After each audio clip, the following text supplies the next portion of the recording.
मित्रांनो, जेव्हा सोडियमची क्लोरीन सोबत अभिक्रिया होते तेव्हा आपल्याला सोडियम क्लोराईड मिळते. पण अणुस्तरावर हे कसे घडले? तर या व्हिडिओमध्ये आपण नेमके हे शोधणार आहोत. धातू अधातूंशी कशी अभिक्रिया करतात, आयोनिक बंध म्हणजे काय आणि ते कसे तयार होतात हे आपण शिकणार आहोत. पण हे शिकायला सुरुवात करण्यापूर्वी आपल्याला काही गोष्टी लक्षात ठेवाव्या लागतील. पहिले, अणूमध्ये इलेक्ट्रॉन कसे मांडलेले असतात, म्हणजे मुळात अणूचं इलेक्ट्रॉन स्वरूपन आपण समजून घेऊया. आणि दुसरं म्हणजे राजवायूमध्ये इतके खास काय आहे. आता तुम्हाला आश्चर्य वाटेल की राजवायूच का? तर बघा, राजवायू निसर्गतः निष्क्रिय असतात. ते कोणत्याही रासायनिक अभिक्रियेत भाग घेत नाहीत. म्हणून ते इतके खास का आहेत हे आपल्याला समजून घ्यायचे आहे. कदाचित त्यावरून आपल्याला कळेल की इतर मूलद्रव्ये अभिक्रिया का करू इच्छितात ते. चला तर मग सुरुवात करूया. तर इथे आपण एक निऑन वायू घेतला आहे, जो एक राजवायू आहे. त्याचा अणुअंक 10 आहे. याचा अर्थ निऑनच्या केंद्रकात 10 प्रोटॉन असतील. आणि हा निऑनचा एक उदासीन अणू असल्यामुळे त्याच्या केंद्रकाभोवती 10 इलेक्ट्रॉन फिरत असतील. आता हे इलेक्ट्रॉन केंद्रकाभोवती कसेही फिरत नाहीत. ते कवच नावाच्या निश्चित भागामध्ये फिरत असतात. आता किती कवचे असू शकतात? तर 1, 2, 3, 4 अशी अनेक कवचे असू शकतात. आणि आपण पाहिलं आहे की या कवचांना के, एल, एम, एन अशी विशेष नावे दिली आहेत. आता जर तुम्हाला आश्चर्य वाटत असेल की अशी विचित्र नावं का, तर सध्या त्याची काळजी करू नका. यामागे ऐतिहासिक कारण आहे, ते आपण भविष्यातील व्हिडिओमध्ये पाहूया. आता पाहूया की हे 10 इलेक्ट्रॉन या कवचामध्ये कसे फिरतात. तर पहिले कवच आहे के, जे केंद्रकाच्या सर्वात जवळ आहे. त्याची कमाल क्षमता 2 इलेक्ट्रॉनची असते. म्हणजे इथे फक्त 2 इलेक्ट्रॉन असतील, बरोबर. तर 10 इलेक्ट्रॉनपैकी के कवचात 2 गेले म्हणजे राहिले 8 इलेक्ट्रॉन. आता दुसरे कवच म्हणजेच यल कवच, बरोबर, त्याची कमाल क्षमता ही 8 इलेक्ट्रॉनची आहे. म्हणजे सर्वच्या सर्व राहिलेले 8 इलेक्ट्रॉन हे यल या कवचामध्ये असतील, बरोबर. तर आपल्याकडे के कवचात 2 इलेक्ट्रॉन आणि यल कवचात 8 इलेक्ट्रॉन आहेत. आणि अशा प्रकारे निऑनचे 10 इलेक्ट्रॉन त्याच्या केंद्रकाभोवती फिरत असतात. तर इथे लक्षात घेण्याची गोष्ट म्हणजे निऑनचे सर्वात बाहेरचं कवच म्हणजे संयुजा कवच, यामध्ये 8 इलेक्ट्रॉन आहेत. ठीक आहे. आता आणखी एका राजवायूचे उदाहरण पाहूया. पुढचा राजवायू आहे आर्गॉन. त्याचा अणुअंक आहे 18. याचा अर्थ आर्गॉनच्या केंद्रकात 18 प्रोटॉन असतील. आणि आपण आर्गॉनचा उदासीन अणू घेतल्यामुळे आपल्याकडे केंद्रकाभोवती 18 इलेक्ट्रॉन फिरत असतील. आता पाहूया की हे इलेक्ट्रॉन कवचामध्ये कसे फिरतात. तर पहिल्या कवचात म्हणजेच के कवचात जास्तीत जास्त 2 इलेक्ट्रॉन असू शकतात, बरोबर. ते झालं. मग दुसऱ्या कवचात जास्तीत जास्त 8 इलेक्ट्रॉन असू शकतात. तर आतापर्यंत आपल्याकडे 2 अधिक 8 म्हणजे 10 इलेक्ट्रॉन झाले. राहिले किती? 18 वजा 10, 8 इलेक्ट्रॉन शिल्लक आहेत. तर मग तिसऱ्या कवचामध्ये सर्वच्या सर्व 8 इलेक्ट्रॉन सामावले जातील. आणि ते आपण पाहू शकतो की आर्गॉनच्या सर्वात बाहेरील कवचात म्हणजेच संयुजा कवचात 8 इलेक्ट्रॉन आहेत. खरं तर हेलियम वगळता सर्व राजवायूंच्या बाह्यतम कवचात 8 इलेक्ट्रॉन असतात. आता यामुळे आपल्याला विचार करायला भाग पडले की इलेक्ट्रॉनच्या या विशेष रचनेमुळेच आपले राजवायू निसर्गतः निष्क्रिय आहेत का? आणि हो, हे काही प्रमाणात खरे ठरले. आपल्या लक्षात आले की इतर मूलद्रव्ये अभिक्रियांमध्ये भाग घेत होती, ती त्यांच्या संयुजा कवचात 8 इलेक्ट्रॉन मिळवण्यासाठी. ती इलेक्ट्रॉन गमावत होती, मिळवत होती किंवा त्यांची भागीदारी करत होती. आता हे पाहून आपण या घटनेला एक नाव दिलं. आपण याला म्हणतो अष्टक नियम.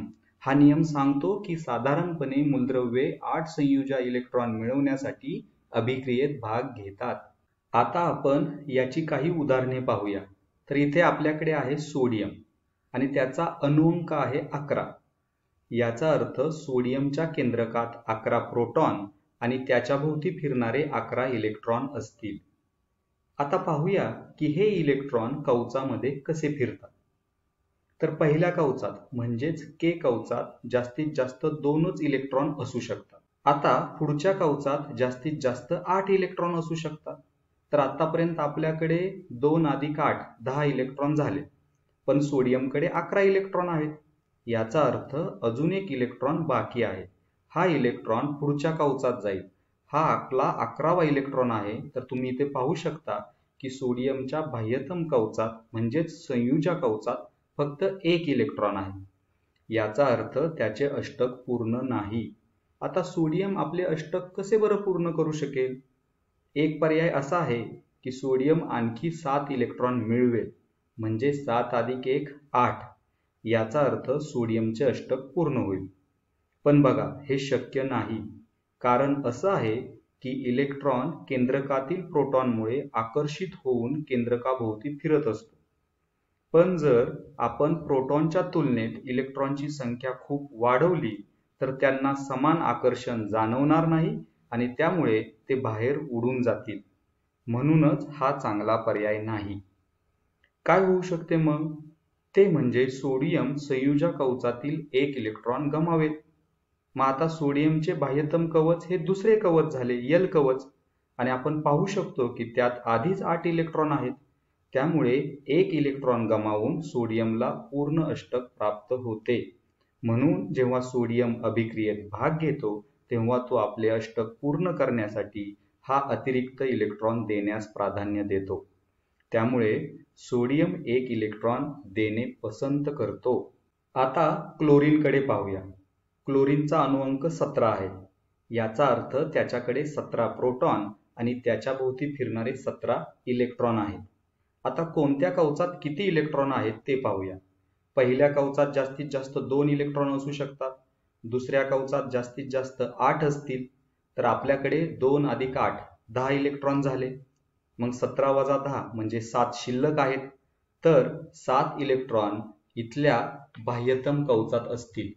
तर इथेही क्लोरीनचे अष्टक पूर्ण होत नाही, कारण बाह्यतम कवचात किंवा संयुजा कवचात फक्त 7 इलेक्ट्रॉन आहेत.